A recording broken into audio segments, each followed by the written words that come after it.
You are listening to That's Life, a One Love Media production.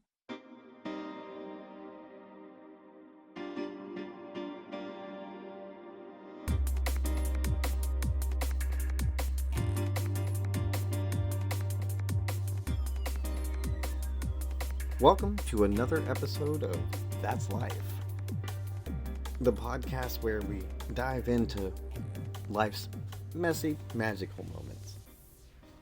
I'm your host with the most, Kyle Fields, and today we're taking a trip down that rabbit hole to discuss the complex dynamics of dating. Yes, I said dating. We'll talk about the good tales of romance, the cringeworthy encounters, and those sneaky links y'all act like is such a secret when in fact everybody knows about it. Now, whether you're single, in a relationship, or living your best it's complicated life, this episode is for you. So, fasten your cognitive seatbelts as we brace ourselves for a ride on the love coaster of doom.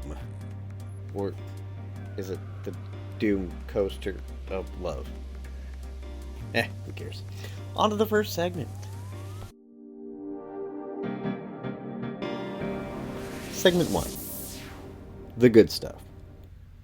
Or, as I like to call it, Kenny Chesney.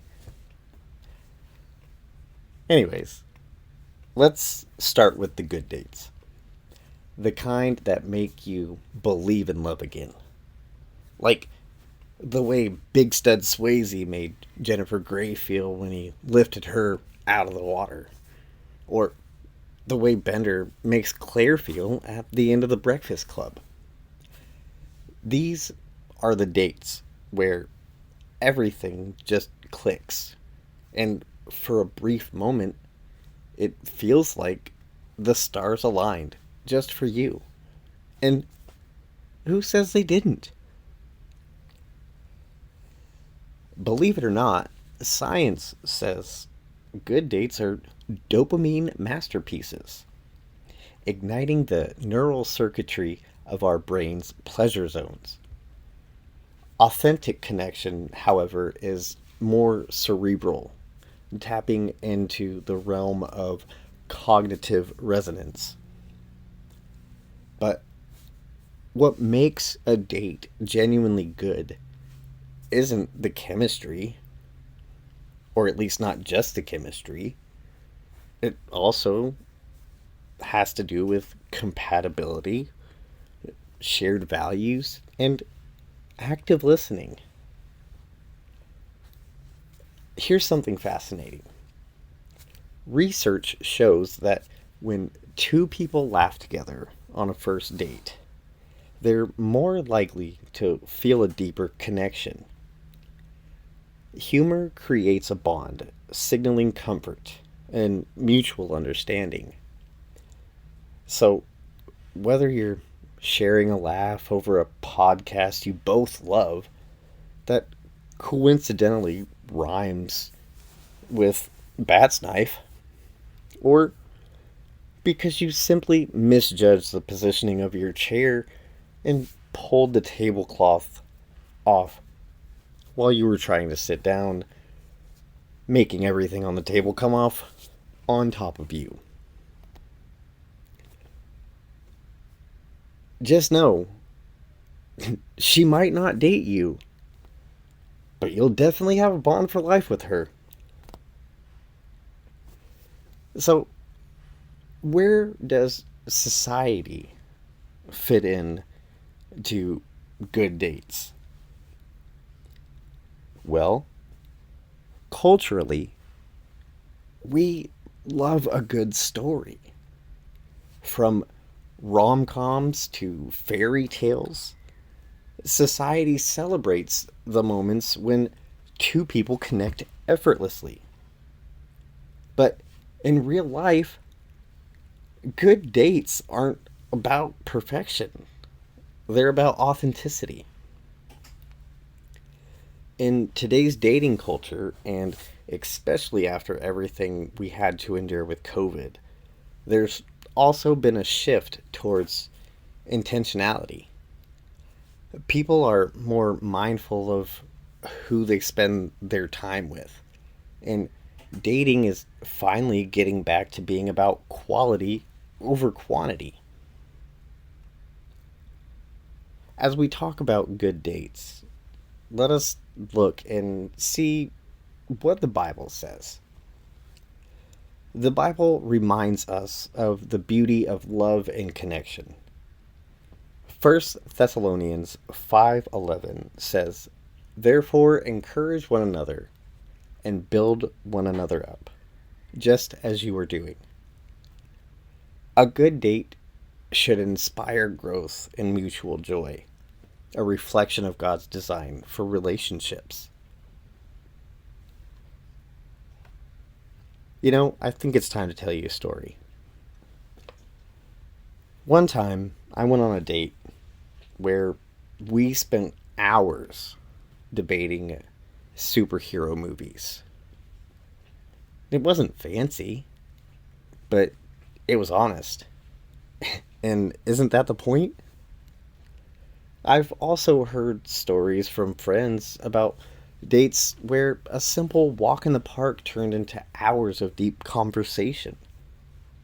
Sometimes the best dates are the simplest. So, what can you do to ensure that you have more good dates than not? Well, one, be yourself. The right person will appreciate the real you. Number two, choose a low pressure setting. Focus on the connection you're trying to build, not the backdrop. Number three, stay curious. Ask questions. Listen deeply. And just let the conversation flow naturally. Number four, set realistic expectations. A good date doesn't have to be perfect. It just needs to feel right.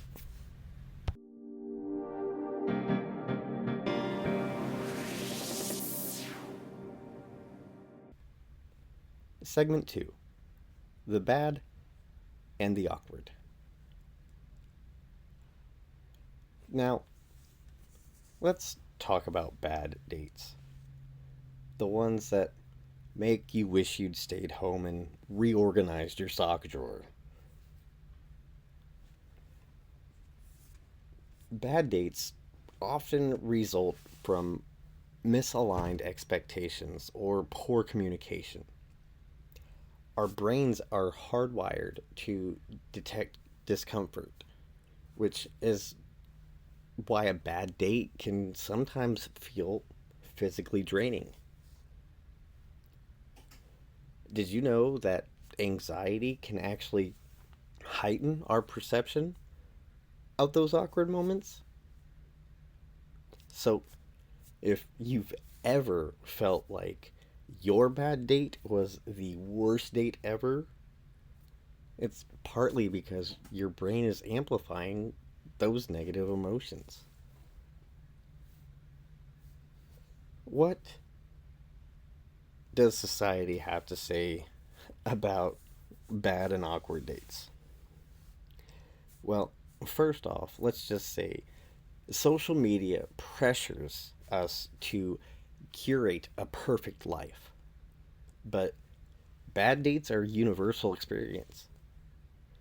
They remind us that even in a world of dog filters and hashtag thug lives, real life is messy. And let's face it, you're not going to get a 16 candles ending to every date. In James chapter 1 verses 2 and 3, it encourages us to consider it pure joy whenever you face trials of many kinds. Okay, maybe James wasn't thinking about dating disasters, but even bad dates can teach us patience, humility, and resilience.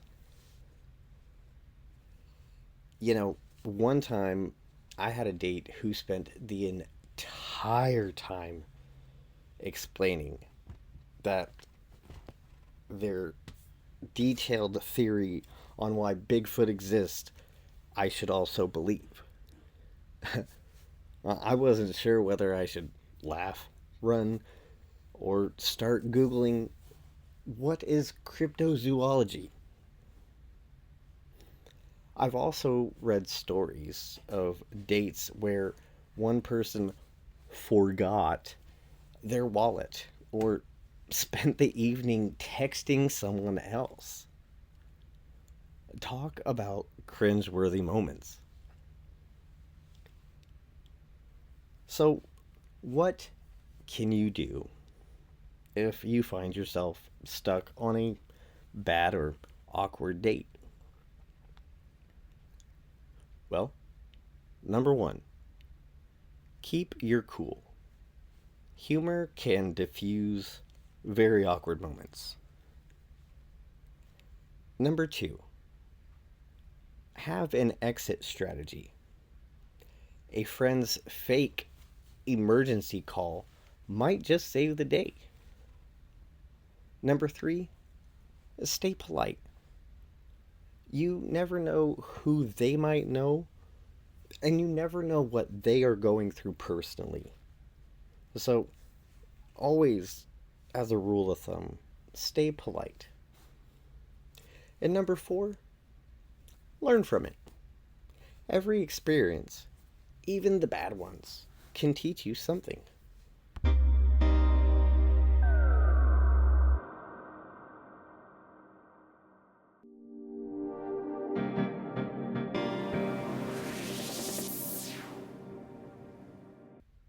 Segment 3, knowing how to get rid of a dangerous date. Let's be real. Sometimes bad dates aren't just awkward, they can feel unsafe. Knowing how to protect yourself is crucial in today's dating world. So, right now, I am going to give you some tips that I know you'll love to ensure that you are safe. One, share your location. Always let a trusted friend or family know where you are. And if the date starts to get bad from there, start giving your trusted people regular text updates so that way they know where you are in case anything should happen. Number two, set up a code word. Agree on a phrase with a friend that signals you need help. I need to use the bathroom. My salad is not good. My steak is too done. You are a creep. Okay, maybe not that one. It's a little too obvious, but you get the point. Number three, stay sober and stay alert. If you're going to drink, keep your beverage in sight at all times. Do not let it leave your sight, your hands, nothing. If you are going to go to the bathroom, take it with you. Or you can ask a bartender, if it is not too busy, to watch your drink while you use the bathroom or do whatever you have to do. And number four, trust your instincts. If something feels off, don't ignore it. You know, I've had women who have told me these stories about keeping pepper spray, tasers, and other deterrents in their bag during a first date, just in case. And thankfully, they didn't need it, but why in 2025 do we still feel the need, or women still feel the need, to be prepared like that?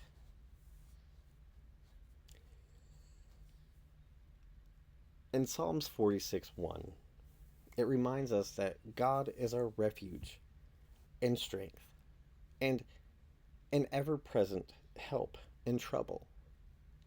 While we trust in God's protection, it's probably also wise to take practical steps to ensure our safety.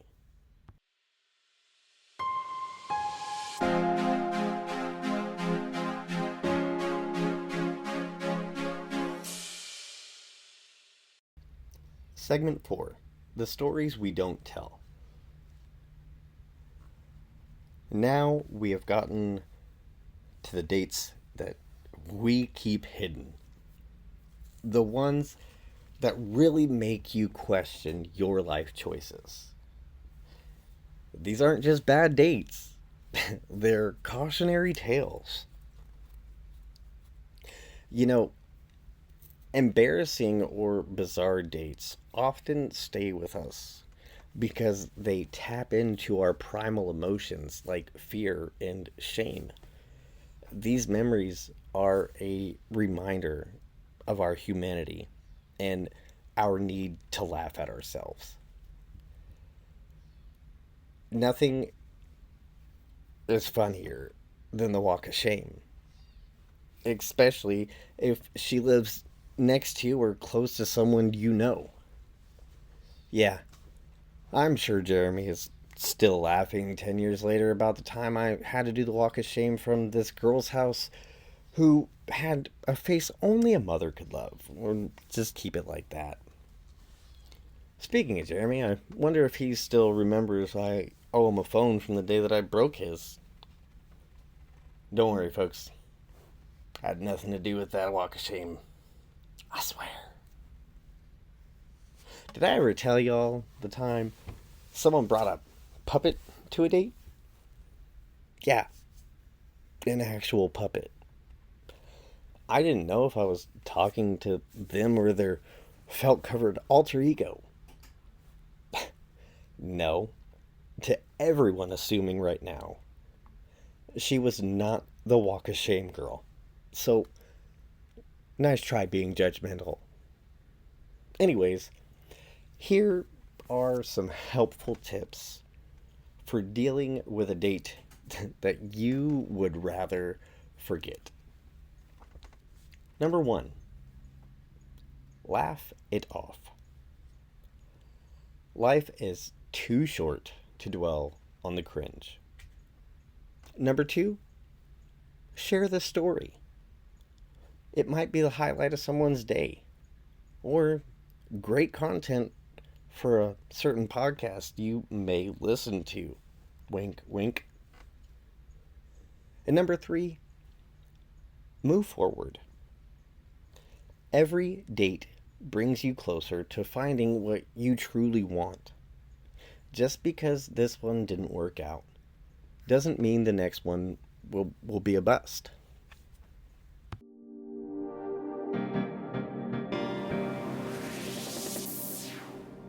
So, what did we learn today? Well, we learned that good dates remind us of the joy of connection. Bad dates are life's way of teaching us resilience and giving us great stories. And the untold stories, well, they remind us that life, love, and dating are all about bracing the unexpected. Whether you're searching for love or just trying to survive the dating world, remember this. Every experience shapes you. It's all a part of the journey.